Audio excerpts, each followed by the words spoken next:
പേടി കൊണ്ടുണ്ടായ ഷോക്കാണ്. അല്പസമയം കഴിയുമ്പോൾ ബോധം തെളിയും. രാവിലെ വീട്ടിൽ കൊണ്ടുപോകാം.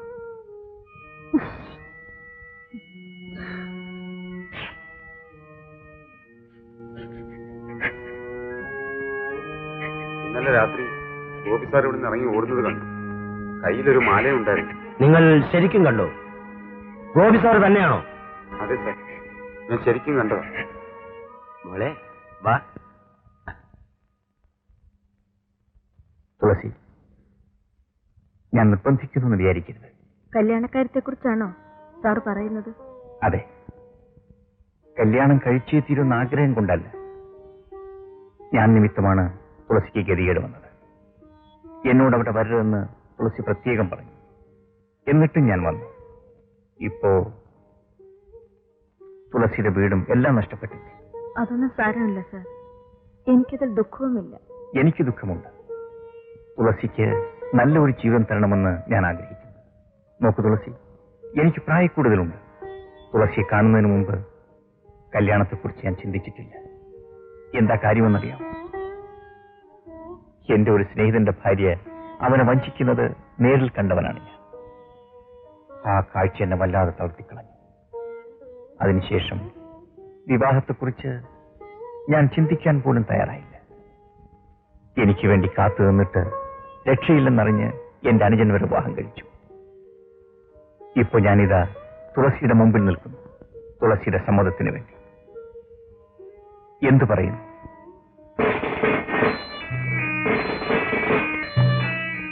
ആരാ ഗോപി? ഞാൻ തന്നെ. എന്താ കാര്യം? ആരുടെ മാല? എന്റെ സ്കൂളിലെ സരള ടീച്ചറിന്റെ. ഇതിന്നലെ വട്ടിക്കാരൻ വാമന്റെ വീട്ടിൽ കൊണ്ടുപോയി നിങ്ങൾ പണയം വെച്ചു. അതെ sir. You are under arrest. Sarala ടീച്ചറെ കൊല ചെയ്ത കുറ്റത്തിന്. സരള ടീച്ചറെ കൊല ചെയ്തു? എന്നാലും ആ ഗോപി സാറ് ഇങ്ങനത്തവനായിപ്പോയല്ലോ. അയാൾക്ക് മാലയോ പണമോ വേണമെന്ന് വെച്ചാ ചോദിച്ചാ പോരെ, കൊല്ലണോ? ഇതിനൊക്കെ കാരണം ആ തുളസിയാ. അവരുടെ ആവശ്യങ്ങളെല്ലാം നിറവേറ്റണ്ടേ? അതിന് ഇവിടുന്ന് കിട്ടുന്ന ശമ്പളം മതിയാവും. എന്നാലും അയാൾ ഇങ്ങനെ ഒരു ദുഷ്ടനായിപ്പോയല്ലോ. സരള ടീച്ചറിനാണെങ്കിൽ അയാളെ വലിയ ഇഷ്ടമായിരുന്നു. അയാൾ ഈ സ്കൂളിൽ വന്നത് തന്നെ ഈ സ്കൂളിന്റെ കഷ്ടകാലം. ഈ സ്കൂളിലുണ്ടായിരുന്ന എല്ലാ നല്ല പേരും പോയി. മറ്റുള്ള എന്താ മിണ്ടാതെ നിൽക്കുന്നത്? ഗോപി സാറിനെ അറസ്റ്റ് ചെയ്ത ദുഃഖമാണോ? സാരമില്ല, ഒരുത്തം കുറ്റം ചെയ്തിട്ടുണ്ടെങ്കിൽ അവൻ പിടിക്കപ്പെടും. ഉടനെയൊന്നും വരാം, അല്പം കഴിഞ്ഞുവെന്നും വരാം.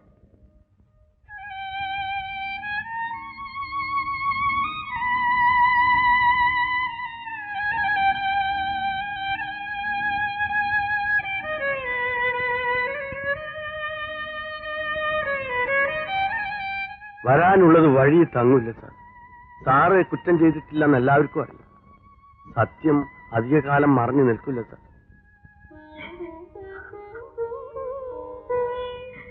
ബിന്ദുമോള് സ്കൂളിൽ പോണം കേട്ടോ. ഇല്ല, സാറ് വരാതെ ഞാൻ പോവില്ല. സാർ എപ്പോഴാ വരുന്നേ? സാറ് വരും മോളെ. മോളെ ചെല്ല്.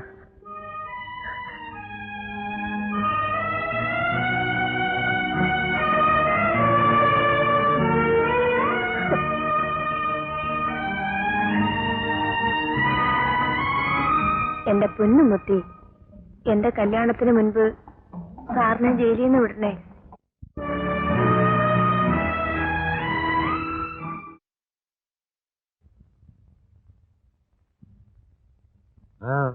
എന്താ സാർ, ഞാനൊരു കാര്യം പറയാൻ വന്നതാ. സരള ടീച്ചറെ കൊന്നത് ഗോപി സാറല്ല, ഞാനാണ് സാർ. എന്ത്? നിങ്ങളോ? അതെ സാർ. അന്ന് എന്റെ മകന് അസുഖം കൂടി. എന്താ മനുഷ്യനെ നോക്കിയിരിക്കുന്നേ? വേഗം ചെന്ന് ഡോക്ടറെ വിളിച്ചോണ്ട് വാ. എന്റെ കയ്യിൽ കാശ് പോലുമില്ല. കടം ചോദിച്ചാലോട്ട് ആരും തരത്തുമില്ല. കെട്ടുകാലി പോലും പട്ടിക്കാരും മാമന്റെ കയ്യില. നിങ്ങൾ എന്താ ഇങ്ങനെ ഇരിക്കണേ? കൊച്ചു ചാവണത് കാണാനിരിക്കുകയാണോ? ഞാൻ എവിടുന്ന് കാശുണ്ടാക്കാനാ? ആരെങ്കിലും കണ്ട് ചോദിക്കും. തന്നെ എന്റെ ഭഗവതി, എന്റെ കുഞ്ഞിനൊന്നു വരുത്തല്ലേ. ഞാനൊന്ന് നോക്കട്ടെ. നാരായണ, ഒരു 10 രൂപ തന്നേ. മോന് സുഖമില്ലാതെ കിടക്കുക, മരുന്ന് മേടിക്കാനാ. വേറെ പണി വല്ലതും ഉണ്ടോ നോക്കിയിട്ടുള്ളേ? തരാനുള്ളത് തന്നിട്ടില്ല, പിന്നെ 10 രൂപ. തനിക്ക് നാണമില്ലല്ലോ ചോദിക്കാൻ. മുഖം മൂടി ആക്രമണം. 45 വയസ്സുള്ള വയസ്സിത്തള്ളയെ കൊന്ന് അലമാരിയിലിരുന്ന ആഭരണങ്ങൾ മോഷ്ടിച്ചിരിക്കുന്നു. എങ്ങനെ ഇരിക്കുന്നു? ആ, 16 വയസ്സുള്ള കോളേജ് കുമാരിയെ കൊന്നവനെ തെളിവില്ലാതെ വെറുതെ വിട്ടിരിക്കുന്നു. ചോദിക്കാനും പറയാനും ആരുമില്ലാത്ത കാലമല്ലേ. ഇവിടെ എന്ത് നടന്നാലും ആർക്കും ഒരു ഖേദവുമില്ല.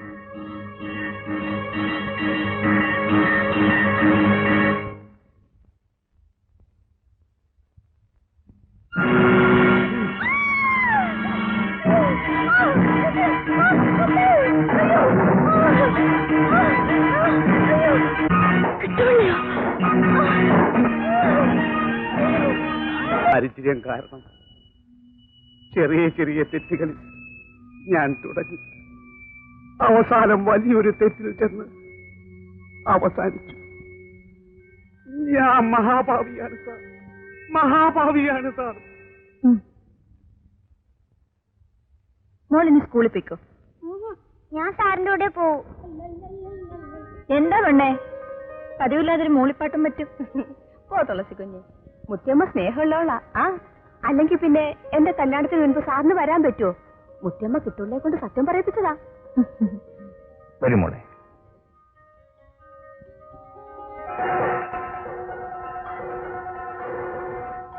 ആ, തുളസി കുഞ്ഞ്, മുത്തിയമ്മയുടെ തുള്ളൽ തുടങ്ങാറായി. ചെന്റെ ഒരു ശബ്ദം കേട്ടോ? മാളുവേ,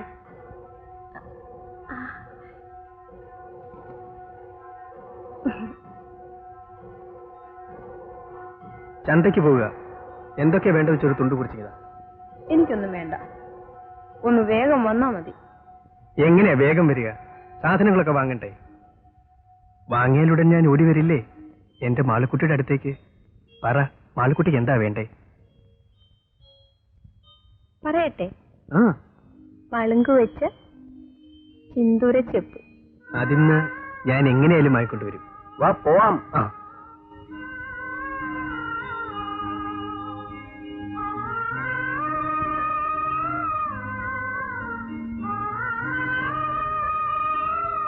ഞാൻ പുഴയിൽ പോട്ടെ, ഇതൊക്കെ കഴുകണം. ആ,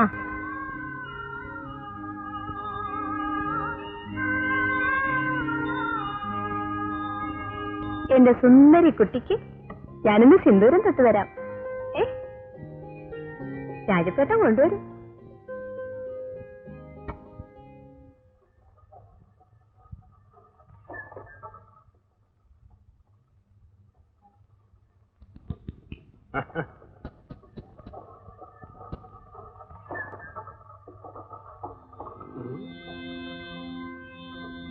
എന്താ താമുണ്ണം? ആ, പ്രതീക്ഷിച്ചിരുന്ന സമയം വന്നു. ദേവനും രാജപ്പനും ചന്തയിൽ പോണം. വാദ്യാര് സ്കൂളിൽ, മാണു വീട്ടിൽ. അത് വേണ്ട താമുണ്ണ, നാളെ ആ പെണ്ണിന്റെ കല്യാണമാണ്. ഉടയരപ്പേ, കല്യാണം നടക്കും. അതിനു മുമ്പേ മാളു, ദേ ചിന്തുരിച്ചപ്പ് കൊണ്ടുവന്നു. നല്ല ചിന്തുരിച്ചപ്പ.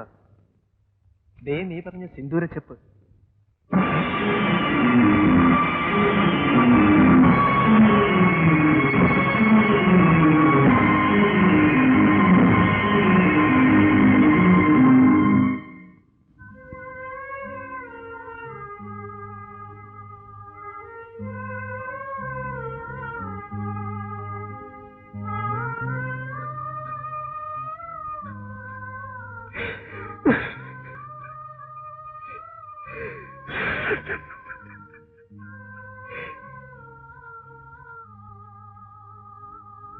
മാളു, ഇതാ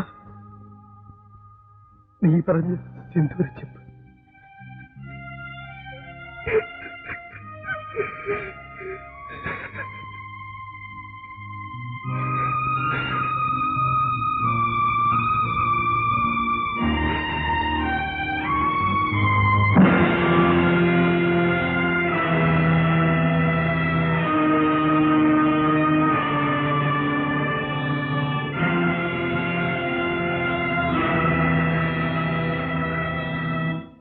കാളറാമ് വിചാരിച്ചൊന്നും ഇതുവരെ നടക്കാതിരുന്നിട്ടില്ല. രാമണ്ണ, കൈ കിട്ടിരുന്ന ഏലസ് എവിടെ? ഇതാ.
സാർ, ഞാൻ ദാമോദരനെ കൊന്നു.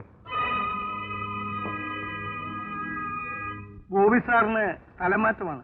എങ്ങോട്ടാ സാർ? സാറിന്റെ നാട്ടിലേക്ക് തന്നെ, ഉണ്ടക്കയത്ത്. വളരെ സന്തോഷം സാർ. ഇനി ഗോപി സാർ അറിയാത്ത ഒരു കാര്യം ഞാൻ പറയാം. ഞാൻ DOയെ കണ്ടിരുന്നു. സ്ഥലം മാറ്റം സാറിന്റെ നാട്ടിലേക്ക് തന്നെ ആയിരിക്കണമെന്ന് ഞാൻ പ്രത്യേകം പറഞ്ഞു. എന്താണെന്നോ കാരണം? ഇത്രയൊക്കെ കുഴപ്പങ്ങൾ ഉണ്ടായ സ്ഥിതിക്ക് സാറിന് ഇവിടെ തുടരാം. പക്ഷേ സാർ ശിക്ഷിക്കപ്പെടാനോ പിന്മാറാനോ പാടില്ലെന്ന് എനിക്ക് നിർബന്ധമുണ്ടായിരുന്നു. കാരണം താങ്കളെപ്പോലുള്ള അധ്യാപകർ ഈ സ്ഥാപനത്തിന് ആവശ്യമാണ്. എല്ലാവരും മുഖംമൂടി അണിഞ്ഞ് മാന്യന്മാരാകുന്നവരാണ്. അധ്യാപകരിലും ചുണയും ചുറുചുറുക്കും ഉള്ളവരുണ്ടെന്ന് സാർ തെളിയിച്ചു. എന്റെ അഭിനന്ദനങ്ങൾ. ഞാൻ ഇറങ്ങട്ടെ സാർ. അങ്ങനെ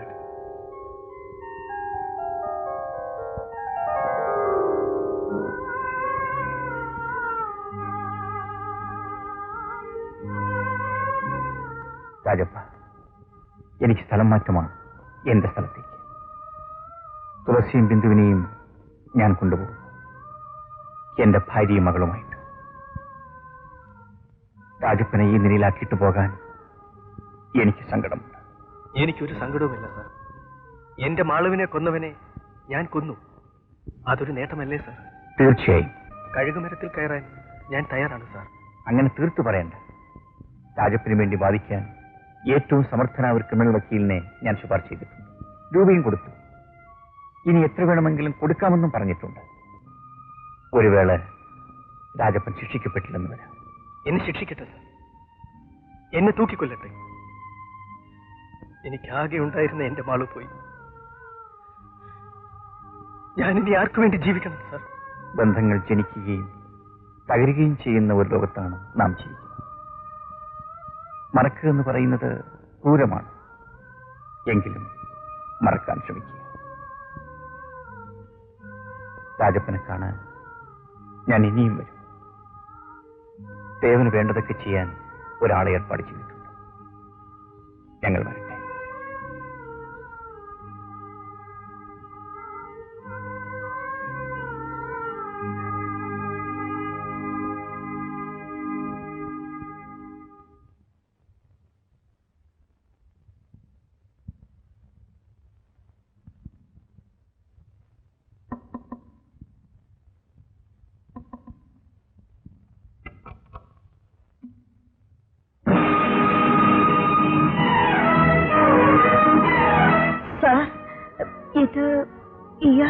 എന്റെ അനുജൻ രവി. ഇയാളാണ്. എനിക്കറിയാം. തുളസി എന്ന് ആ ഫോട്ടോ എന്നെ കാണിച്ചില്ലേ? അപ്പോഴേ എനിക്ക് മനസ്സിലായി. അതുകൊണ്ടാണ് തുളസിയെ കൂടുതൽ നിർബന്ധിച്ച് ഞാൻ എന്നെ ഭാര്യയാക്കിയത്. രവി, ഇത് എന്റെ ഭാര്യ തുളസി. ഇത് എന്റെ മകൾ ബിന്ദു. തുളസി, കഴിഞ്ഞതെല്ലാം മറന്നേക്കൂ. എന്റെ ഭാര്യയാണെന്നുള്ള ഉറച്ച വിശ്വാസത്തോടെ വലതുകാൽ വെച്ച് അകത്തേക്ക്.